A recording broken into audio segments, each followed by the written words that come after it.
আসসালামু আলাইকুম। আশা করি যে যেখান থেকে ক্লাসটি দেখছেন সবাই ভালো আছেন। সবার জন্য রইল শুভকামনা। আজ আমরা সাধারণ জ্ঞান প্রস্তুতির ২২তম ক্লাসটি করব। আজ সিলেক্ট করেছি আফ্রিকা মহাদেশ সম্পর্কে। আফ্রিকা মহাদেশ সম্পর্কে একটি গুরুত্বপূর্ণ প্রশ্ন অনেক পরীক্ষায় এসে থাকে। বিসিএস থেকে শুরু করে ক্যাডেট কলেজ ভর্তি পরীক্ষা এবং অন্যান্য সরকারি চাকরির পরীক্ষাগুলোতে এই আফ্রিকা মহাদেশ থেকে কোশ্চেন এসে থাকে। আমি সিলেক্টিভ কিছু কোশ্চেন আপনাদের সমাধান করাবো। আশা করি এখান থেকেই কমন থাকবে। আয়তনের দিক থেকে আফ্রিকা মহাদেশ বিশ্বের যে কয়টি মহাদেশ আছে এগুলোর মধ্যে আয়তনের দিক থেকে হচ্ছে দ্বিতীয় অবস্থানে রয়েছে। তাহলে আয়তনের দিক থেকে এটি হচ্ছে দ্বিতীয়। প্রশ্ন, আফ্রিকা মহাদেশ ইউরোপের চেয়ে, এই প্রশ্নটি অনেক সময় আসে, ইউরোপের চেয়ে এটি ২.৫ গুণ বড়। ২.৫ গুণ বড়। পরের প্রশ্ন, আফ্রিকার বৃহত্তম দেশ। আফ্রিকা মহাদেশের সবচেয়ে বৃহত্তম দেশ হচ্ছে সুদান। প্রশ্ন আসে পরীক্ষায় যে আফ্রিকা মহাদেশ জনসংখ্যার দিক থেকে বৃহত্তম দেশ কোনটি? জনসংখ্যার দিক থেকে বৃহত্তম দেশ হচ্ছে নাইজেরিয়া। আফ্রিকা মহাদেশের সবচেয়ে ছোট দেশ হচ্ছে সিচেলিস। প্রশ্নে যদি উল্লেখ থাকে যে জনসংখ্যার দিক থেকে সবচেয়ে ছোট দেশ, তাহলে হবে সিচেলিস, অর্থাৎ দুটোই সিচেলিস। ৫ নম্বর প্রশ্ন, আফ্রিকার মধ্য দিয়ে অতিক্রম করেছে, খুবই ইম্পর্টেন্ট প্রশ্ন, আফ্রিকার মধ্য দিয়ে অতিক্রম করেছে বিষুব রেখা।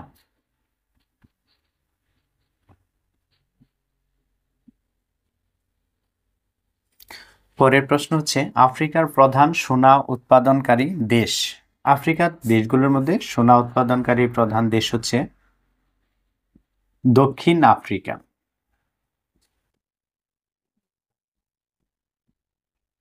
আমরা অনেক সময় আফ্রিকা ও দক্ষিণ আফ্রিকা এক মনে করি। আফ্রিকা হচ্ছে আসলে মহাদেশ আর দক্ষিণ আফ্রিকা হচ্ছে আফ্রিকা মহাদেশের একটি দেশ।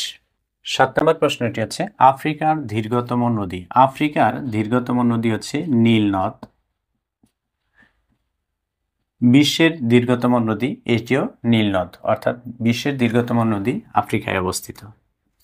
স্ট্যানলি ও লিভিংস্টোন দুইটি শব্দ, তো এই দুটি দ্বারা কি বোঝানো হয়? এটি হচ্ছে আফ্রিকার বিখ্যাত জলপ্রপাত।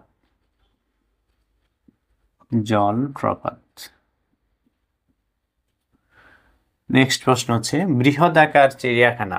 আফ্রিকাকে বৃহদাকার চিড়িয়াখানা বলা হয়। আমরা জানি আফ্রিকা মহাদেশে বিশ্বের অনেকগুলো প্রাণীর অবস্থান রয়েছে, যেটা বিশ্বের অন্য কোনো দেশে নেই। ১০ নম্বর খুবই ইম্পর্টেন্ট প্রশ্ন, অনেকগুলো পরীক্ষা এসেছে। হর্নস অফ আফ্রিকা বলা হয় কোন দেশকে? হর্নস অফ আফ্রিকা বলা হয় ইথিওপিয়াকে।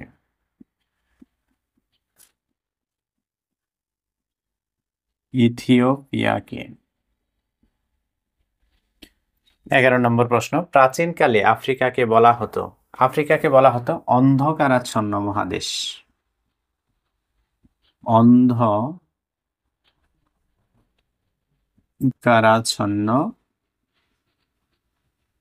মহাদেশ।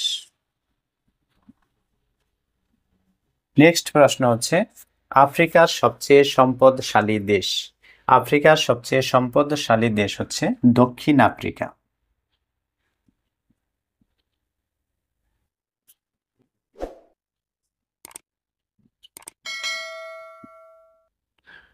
এই ছিল আজকের গুরুত্বপূর্ণ প্রশ্নাবলীর উত্তর। ভিডিওটি ভালো লাগলে অবশ্যই একটি লাইক দিবেন, সেই সাথে চ্যানেলটি সাবস্ক্রাইব করার অনুরোধ জানিয়ে আজকের মতো এখানে ক্লাস শেষ করছি। আল্লাহ হাফিজ।